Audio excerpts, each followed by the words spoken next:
හිච්චා මව්තුමියනි තුනට counting class නේද?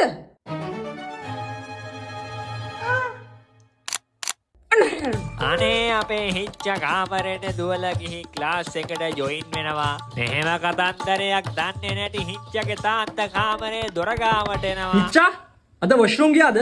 ඇහෙනවද පැහැදිලිව පේනවද? ඔව් කොමඩ් එක ෆ්ලෂ් කරලා දාවේ. මං කියන දේ පැහැදිලිව පේනවද ඇහෙනවද? ඒක ඇතුළට නහයක් කරන් යන්නේ. අනික මම නොදන්නේ ඔබේ මතක ගැන. කොතනද නැවැද්දේ මම නවත් පුතනක් අත බලන්න මතක නැහැ නේද? මට නම් මතකයි. මතකයි? හොඳට මතක් කරපන් ඇතුළට ගිහලා මොකද්ද කරේ කියලා. කොතනද නැවැද්දේ? පුරුතල් ලිපි ද්‍රව්‍ය ලබා ගැනීම. ඈ? මොනවද මං කියන්නේ? උඹට පයිතියන්ද? ලිපි ද්‍රව්‍ය මිලදී ගැනීම කියන කොටස කතා කරේ. ඔව්. පයිතියන්ද ඔව් කියන්නේ? එකට එක කියන්නම කන පල්ලා හරිද? තාම අපි ගණන් හදන්න තාම ප්‍රවිෂ්ඨ වුණේ නැහැ. හරි? හරි තමයි. මේ ලෝකයක අවංකව ළමයෙක්ගේ සාර්ථකත්වයක් දකින්න මහන්සිනේ තුන්ගොල්ලයි. අම්මයි තාත්තයි ගුරුවරු. ඒ තුන්ගොල්ලන්ට ගරු කරන පුරුදුයක්.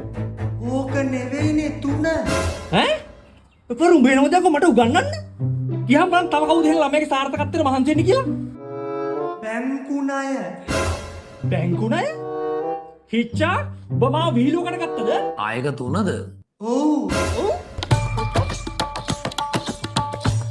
මට බෑ ඩැඩි. පියතුමනි. Acabou.